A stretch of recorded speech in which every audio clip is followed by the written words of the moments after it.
macha allah professeur comment allez-vous. ñu ngi sant yàlla bu baax. namoon nañ leen. maa leen raw mais surtout namu téléspectateurs yi ñu seetaan talaata ju nekk fii ci ITV di leen ñaanal yal na yàlla defal kenn dalal jàmm. amiin yaa rabbi. yàlla na jàmm law ci réew mi te ñëpp gis ci seen bopp. magnifique magnifique mais amiin yaa rabbi amiin yaa rabbi alors Alioune. à toi l'honneur. SAEMS ak CUSEMS dañoo def benn mouvement d'humeur ñu tuddee ko journée école morte tey la nag mardi 7 novembre école morte maanaam kenn du jàng ci li nga xam ni mooy moyen ak secondaire maanaam ci collège yi tey jii ñu bokk SAEMS ak CUSEMS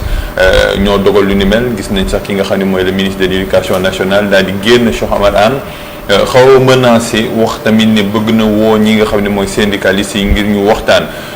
l'appellation c'est une formule choc professeur Mbaye Thiam soo déggee journée école morte ci Sénégal tiitaange est-ce que du am par rapport à la formule utilisée comme moyen de lutte syndicale. waaw jërëjëf Pape Sarr man de mouvement syndical enseignant dama jàpp ne taxawaay yi gën a ëpp solo ci réew mi ci la bokk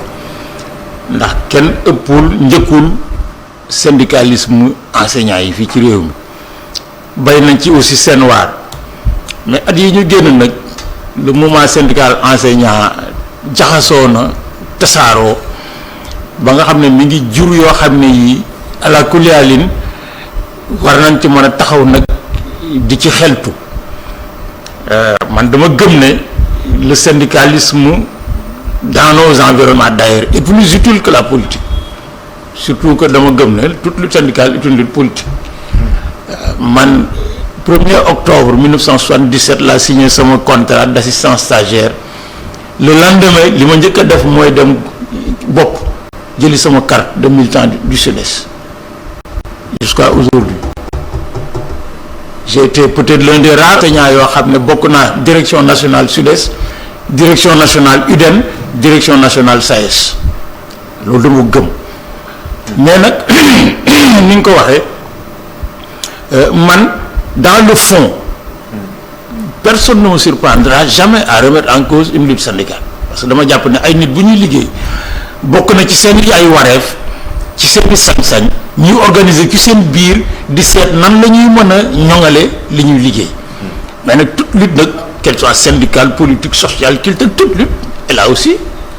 des exigences de forme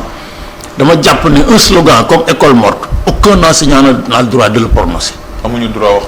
droit wax ko c'est un droit moral waxuma droit juridique yi Sénégal la nga xam ne tout le monde a le droit de faire ce qu'il veut y compris de tirer un pseudo homosexuel et de le brûler droit moral laa wax éthique. lu tax pourquoi. mais parce que école morte mooy rey école mais bu école dee ñi nga xam ne mooy seen sutura ak seen teraanga ñoom ñoo ko njëkk yëpp xam nga man tey bu ne woon école amatul ma suis à la retraite ça me pose pas de problème mais bu noonu tey école amatul mais ñiy jàngale nga xam ne mooy seen sutura di seen teraanga bokk aussi ci métier yi nga xam ne réew moo dem ci àddina développé ou sous-développé ci priorité yi wala bokk mais nu ñuy def ensuite ñu ngi ko séqal parce que école enseignant yi moomuñu ko moi je suis enseignant mais école enseignant yi moomu ko l'école appartient au peuple mais ñi ciy jàng élèves yi ak étudiants yi seeni waajur yi leen di yóbbu ñuy jàngi ak même ñi ci amul ay doom mais école bi seen école la léegi nag ñun am nañu ay jafe-jafe ci suñu liggéey dañoo bëgg ki ñu ko séqal mooy gouvernement bi ñuy employé mu taxaw ci faj ko mais loolu y a pas de débat mais ni ñu koy defee y a deux choses yoo xam ne yi les syndicats d'enseignants ñu ngi ciy glisser progressivement yoo xam ne yi dafa war a toog ñu toog xalaat parce que enseignant nag société boo dem ci àddina su fekkee ne enseignants yi génn nañ seen xel ci xalaat yu xóot pour yoone ay yoon mais boobu loolu d'autres société bi ci njëkk mooy la facilité avec laquelle on fait la grève dans ce pays ñun bu ñu créé ça toog na ñeenti at grève ñeenti at nekk ci suñu biir di liggéey gis nga bi ñu génn la première fois qu'on a proposé au gouvernement une plateforme mais Habib Thiam premier ministre daf ñu wax carrément ni jël jàtt discuter parce que ils nous ont proposé une plateforme et des solutions de que ni ñu koy programme moo fi des man fekk bokk naa ci délégation bi di ko rencontre building administratif donc xalaat ki mais école morte ñoom liñ ci jublu du rey école mais baat bi nag à la kuréel yi daf leen di topp dafa leen di topp ni leen di toppee moo di ça prouve que sacralité bi école am au-delà d'un métier une profession une fonction sacralité bi mu am nga xam ne école mooy métier mi nga xam ne réew mi yëpp ko bokk askan mi yëpp ko bokk ak loo mënti def yow da ngay jaar école boo bëggee nekk médecin da ngay jaar école boo bëggee nekk lii loo mënti def da ngay jaar école mais boo école de c'est la société. Ouais. Or loolu nag dafay laaj ñu di ci taxaw di ci waxtaan parce que un slogan. slogan bi ngay génne ci sa baat pour réclamer un droit que personne qui manque je trouve que c'est légitime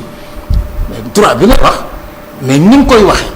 xam nga wolof dafa am baat bu muy wax nit ñi defe ne dañuy kii day wax wodd sa wax wax day am koddu lu rafet maanaam li nga bëgg bu jubee bu jubut bu légitime ni nga koy waxee mën na koo rafetal ba ku ko dégg ala kulli aal dégg ne taxawal ñu wax ak ñii. mais mën na ko xajamal bi nga xam ne ku ko dégg da nga wax mais ñii c'est des enseignants moi je suis enseignant ma il ne m'arrive jamais man de rabourer des enseignants parce que man nag lu ma am ci àddina ci teraanga gannaaw yàlla ak yonent bi ak waajur enseignement moo ma ko may. et je n'ai jamais pensé de ma vie un seul instant changer de métier. xam naa am na ñuy dem fii après génn demaat fii kii nu mu ma toutes les opportunités mais musuma ko xalaat parce que li muy def ci man ci yëg-yëg mais c'est pas là le salaire que je perçois par mois. mais dafa am loo xam ne lii Pape mais kenn amul droit wax ko ci surtout ci réewam xeltu réewam du xalaat or man dama gëm ne enseignants yi toogoon di ne dañoo war a grève ngir lii ak lii ak lii ça c'est pas un débat nan lañ koy communiquer la société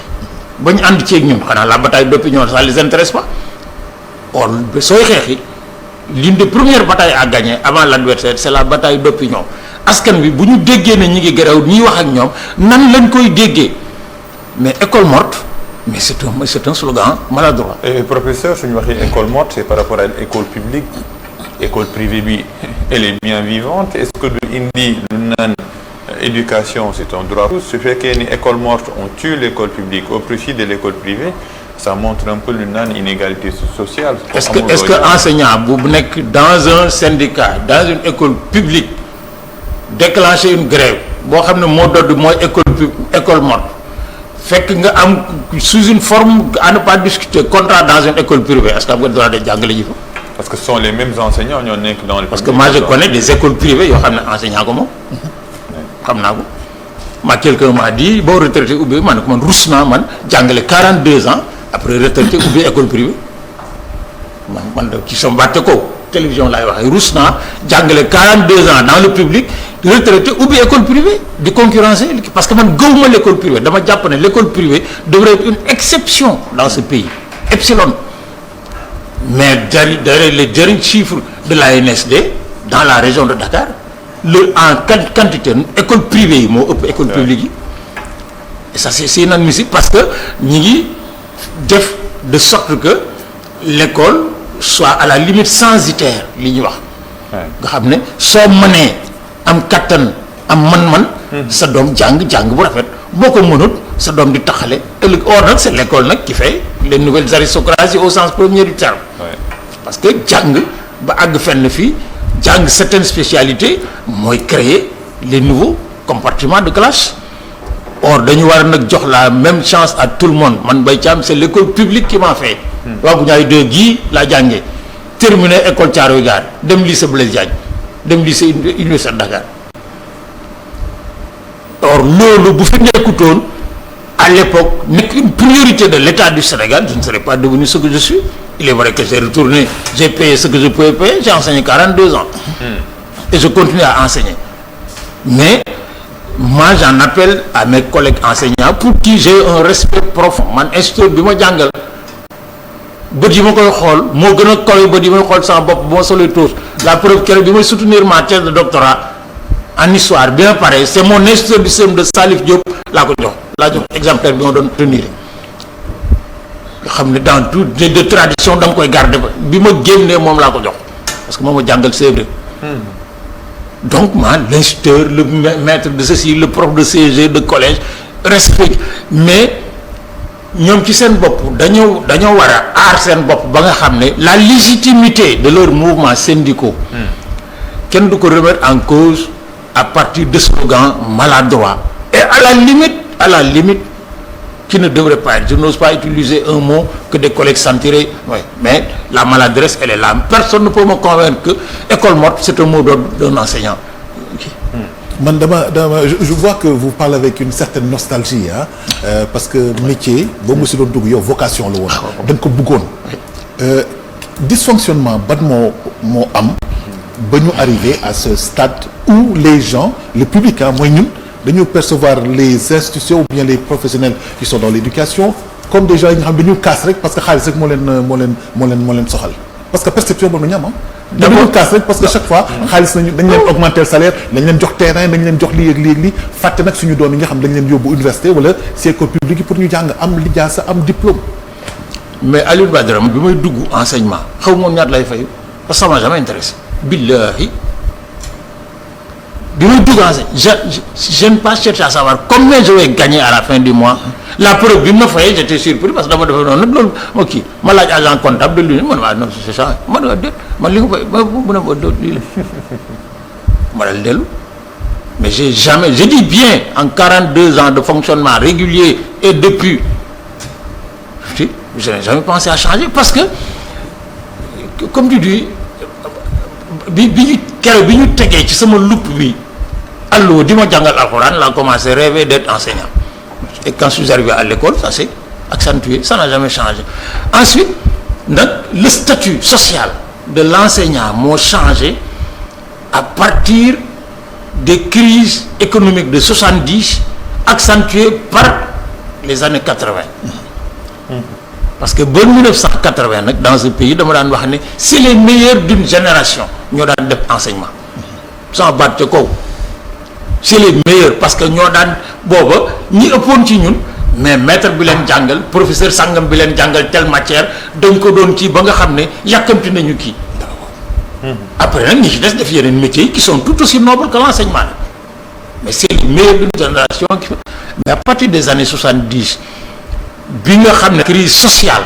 s'est accélérée mu déteindre sur les revenus et les possibilités économiques des enseignants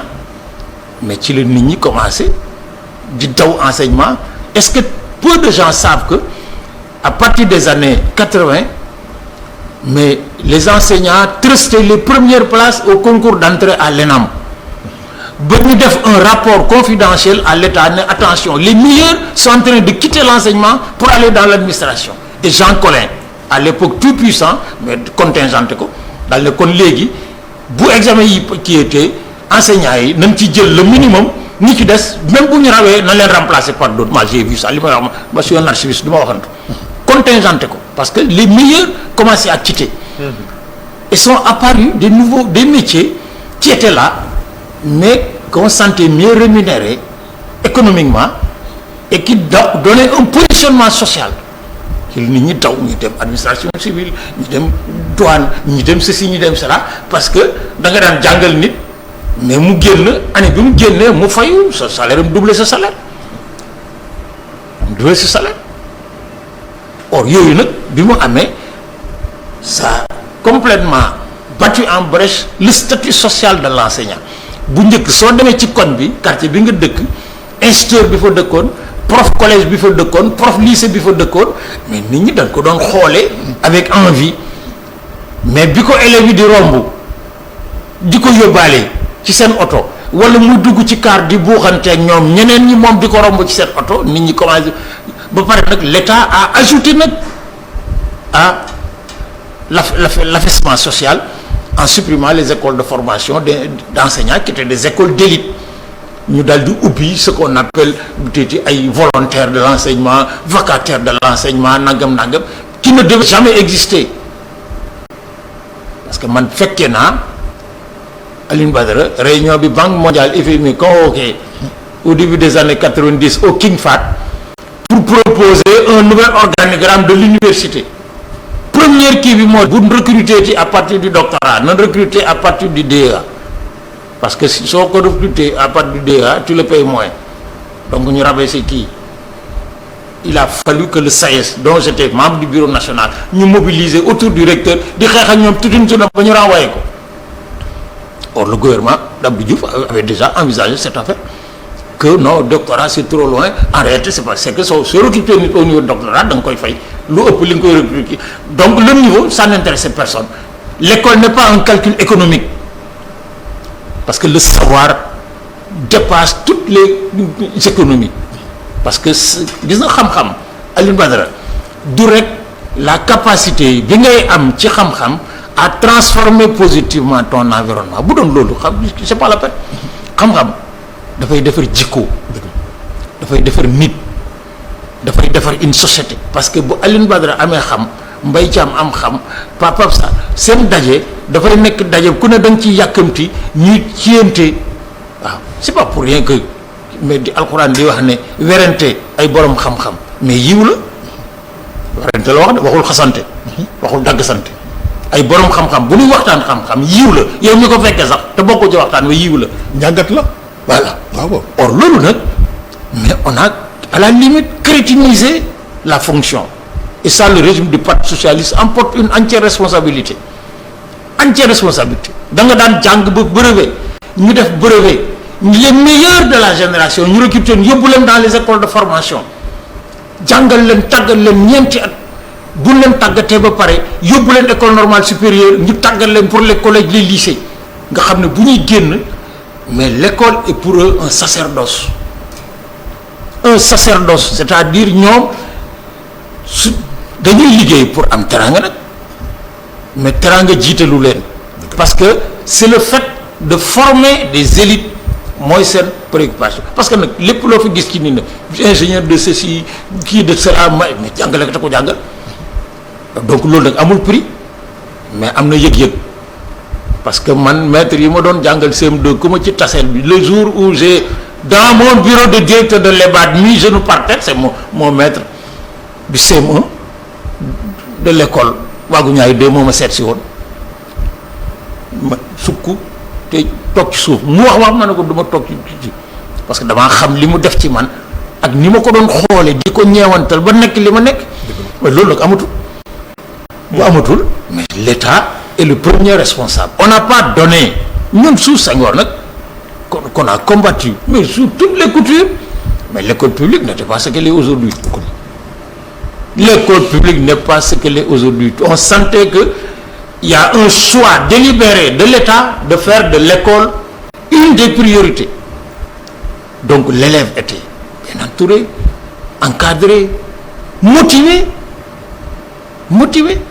man sama boy ouvrier plombier la woon analphabète mais biir ba àndee moom mu ñëw ñu dugg école mu joxe carte d'identité ñu jox ko 17 500 qui était ma bourse ma première bourse mais bi mu génnee mais am na lu ma wax man xam naa moom xam na aujourd'hui tu dis on pousse les gens or loolu nag Alioune Badara dafay nasaxal aw askan or enseignants yi nga xam ne ñoo nekk ci biir école c'est les premiers défenseurs de l'école c'est ça qui me gêne moi ça les premiers défenseurs de l'école c'est d'abord la défense des intérêts matériels et moraux ça c'est pas discutable mais la défense du projet d'école nationale j'ai dit récemment que man li ñuy wax école Sénégal man gëmaguma ko ba tey gisaguma ko wala maa gëm ne am nañ école sénégalaise mais gone yi di jàng ci Joola en Casamance ci Halpulaar au nord ci wolof au centre man loolu la gëm surtout que j'ai vu des expériences faites concrètement dans plusieurs régions du Sénégal ñii di jàng séeréer ñii di jàng Joola ñii jàng wolof ba 4e wala 3e ñu door a commencé jàng français boo rek leen doon jàngal ñii commencé ñoom français bi ñu accès CM2 ñu doon jàng en langue nationale ñoo leen raw foofu j'étais au Rwanda les réunions du conseil des ministres se tiennent en Kinyarwanda bu ñu paree traduire ko en anglais et éventuellement en français qui sont des langues officielles mais seconde la langue officielle c'est le Kinyarwanda mais nag ñun on nous a embarqué dans une affaire de kii li Cheikh Anta doon wax nag luñ ci yàgg nag du sotti parce que daf daan wax ne nit du gént ci làkku jàmbur loo dégg tubaab booy gént wolof ngay gént. professeur li ñu des ci temps bëriwul bëgg nañu wax sur la journée des forces armées tey ñu ngi wax ci école ñu ngi wax ci li nga xam ni mooy cohésion nationale moo nekk thème journée des forces armées un mot pour ces vaillantes forces armées bi nga xam ni elles nous sécurisent depuis les indépendances. Le Sénégal fait partie de cette exception. Amul coup d'État, amul guerre civile. Est-ce qu'on a une armée, et forcément c'est le cas, boo xam ne si elle est soucieuse de l'intérêt national, de la cohésion nationale boobu nga xam ne mooy thème tey jii ci camp Dial Diop ñu koy célébrer. gis nga Pape Sarr fii ñu toll tey l'armée est le dernier bastion de l'école. Armée nationale c'est le dernier bastion de l'école. C'est-à-dire foo xam ne dañ fay tàggat ay nit dans le sens du devoir et de l'élitisme mais républicain. Man demain ci ko yàlla at ci heure bi mi ngi may fekk école de guerre. Je fais une conférence à l'école de guerre sur les empires dans l'espace sénégambien. Et il y a d'autres professeurs, professeur Idrissa Ba, chef département d'histoire, professeur Wuri Dia qui dañ fay tase ku nekk da nga def conférence ba liggéey sa morom ñëw ko et on forme les officiers supérieurs de l'armée parce que armée ñoom li dal beneen partie école civile bi ñoom rek léegi li ko dali ci gobi bi ba ci colonel fii la leen di former ils forment tout le monde ici. L'école de guerre se trouve là à Liberté 6 parce que dañoo sàmmanteeg histoire u réew mi. L'armée du Sénégal est une armée de la République parce que du pays, du peuple. Parce que loolu nag tradition la fi par exemple en 1916 quand la première guerre mondiale s'est déclenchée ñu mobiliser le Bourba Djolof Bouna Ndiaye pour aller en France parce qu'il commençait à y avoir des troubles parmi les soldats noirs ñu ne nañ andi ay autorités yu leen mën a nëppal pour kii gis nga bi ñu ko mobiliser Guèye Mbaxane Diop le fils de Lat Dior bi mu ko yëgee il a écrit au gouverneur ne bu doomi Alboury demee man damay dem doon ma fi bàyyi j'ai vu la lettre. Les gens nag ñoo de woo ñi c'était des bonnes qui les gens n'ont pas compris ñoom ils vivaient les valeurs de leur société. Vous ne pouvez pas mobiliser le fils de Alboury Ndiaye bàyyi ma fi man le fils de Lat Dior. Parce que notre histoire aussi nag est une histoire de bravoure réew mi am fi fit mais qualité la buñ lay taggal Cheikh Omar mais borom baatin yi dañuy wax di fi mu jaar ak digganteem ak yàlla. Les historiens te diront qu'il a mené 77 combats qu'il a remporté buñ lay taggal putain Lat Dior mais c'est Dekele mais avant Dekele il y a Paoskoto et toutes les batailles qu'il a Alboury c'est nu mu tuddati toutes les batailles Mbettam Yang Bara 1 Bara 2 ainsi de suite et c'est valable jusqu'au Fouladou. Or loolu nag daf daan def ci nit ñi ay qualité yoo xam ne c'est des qualités morales. Jolof bu ñu togg xare bu ñu waree xeexi bu ne gannaaw suba wala suba la ñuy dem dañu dajale askan wi yëpp ci penc mi à la capitale. ñu def li ñuy tudde xas doom yi dañuy ñëw jabar yi ñëw maam yi ñëw màggat yi ñëw gone yi ñi ñëpp yow ñu ne Alioune Badara mu daal di jël xeej bi ñëw samp ci digg bi dal ne man Alioune Badara bu ñu naree dem suba ma def fa gàcce du ma dellu si bu ma adversaire yi reyut ma rey sama bopp dal di xas ay jabar ma ngi toog ndey ma ngi toog bàyyi ma ngi toog mu tiit ñu jaayante code d'honneur fi jom c'est-à-dire le sens le code mu tiiti de l'honneur ak yeneen et quand il récupère la formule la devise de l'armée on nous tue mais on ne nous déshonore pas mais c'est Faidherbe qui l'a dit ça vient de Faidherbe c'est Faidherbe qui a dit ces gens on les tue mais on les déshonore pas man nga leen ëpp doole nag xeex ak ñoom ba ñu jeex mais boo xeexee ñoom ba ñu jeex ñoom seen jaan wàcc na yaa ci des yow mi leen rek on les tue mais on les déshonore pas moo tax ñu récupérer ko on nous tue mais on ne déshonore pas. Ensuite nag l'armée Pape Sarr c'est le seul métier dans ce pays comme ailleurs boo xam ne boo ciy dugg da ngay signer contrat ne man sama bakkan teg naa ko ci suuf xam nga journaliste nag du wax loolu enseignant du wax loolu docteur du wax loolu keneen ak keneen ñoom dañuy wax man nangu naa bu dee jotee ma dee ci biir li may liggéey. Et ils l'ont démontré par l'armée du Sénégal c'est pas une armée de godillots. On peut dire ce que moo nag parce que politiciens sénégalais yi nag ñoom dañoo bëgg a yëkkati seen bopp def ñoom une espèce d'élite qui n'existe pas pour nasaxal ñëpp pour mën leen a mën a jiite waaw mais sama bay Abdou Aziz Dabakh nag daan rajo Talla daana wax ne kaay jiite ñu moo gën a wóor kaay leen ma jiite leen moo tax ñu am jafe-jafe ñoom ñëpp parce que nit ñi néew leen dox leen jiite ñu wóor leen l'armée de ce pays mais c'est une armée professionnelle man bi may dem France quand j'ai trouvé des amis et cousins qui étaient à Koet-Kidan def école des officiers France ma dem seeti leen y en a un qui m'a expliqué africains yi fi daje ñun Sénégal donc ñooy def les mêmes parcours que les Français ñi ci des doon leen defal parcours spécial et Senghor avait refusé si vous voulez nous prendre vous prenez dans les parcours su ngeen ko mën ngeen bàyyi ñu et ce qu'on a réalisé aujourd'hui avec l'école de guerre donc c'est depuis 1960 notre armée participe comme la njëkk a dem on est la première armée africaine boo xam ne bii dans le cadre des Nations Unies mais lu ko def le professionnalisme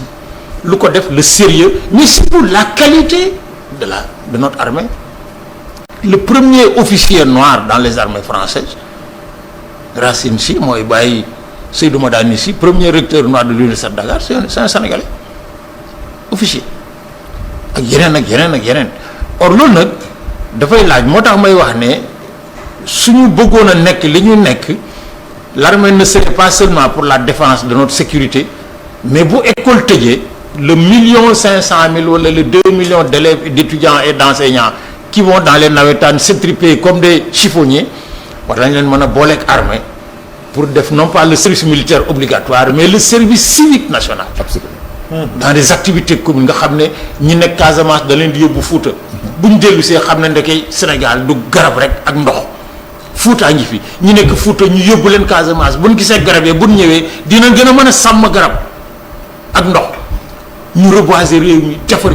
defar tali yi bon yi defar la ba nga xam ne bi ensuite nag l'armée nag li ma la wax c'est la dernière école parce que c'est le dernier bastion dans lequel on mélange toutes les ethnies toutes les races on est la première armée africaine dans laquelle se trouvent tous les groupes sociaux dans ce pays man dem naa ci réew mi dans la sous-région boo xam ne 99% des officiers bi mu ñëwee ils sont de la même région et de la même ethnie Sénégal loolu amu fi dëgg la. Dans l'armée, les Diola, les Jolof, les Casamance, les Sarkoulé, les tout le monde est là-dedans. Et c'est ça une armée. Parce que ci la ñuy gée l'esprit national. Alors loolu nag bu leen di sargal tey dafa doon rafet ci cette journée ne soit pas une simple journée de manifestation président de la République discours c'est bon c'est mais que réew mi yëg ko ah par quoi par des manifestations de ceci yoo xam ni mais dañ ko waroon a yëg ñu xam ne tey kat ñi nga xam ne boo tëddee di nelaw ñoom ñi ngi ci biir forêt Casamance yi di la sauver ñu nga au nord à l'est pour prévenir les djihadistes ñooñu ñoo aye tey buñ ko defoon mais am na ñoo xam ne ñi dañu defe ne on peut se passer d'une armée mais buñ fi nekkutoon nag saaree ni wëtoo dugg nañ ci géej gi bu yàgg te mënuñoo fay. Merci beaucoup. Il est 9h03 GMT sur ITV. Papa Lioune. Merci beaucoup. Merci à toi. Professeur Mercial ak téléspectateurs yi yëpp. Merci professeur. Merci beaucoup Alioune Badara yàlla ñu yàlla may ñu tase fi waat talaata ba mën fay wax luy jëriñ lépp luñ fi wax nag ku mu naqari nag da nga ñëw déggut peut-être parce que man li may wax je ne parle jamais pour plaire. Encore moins pour déplaire. dëggu nga. Macha Allah. Voilà.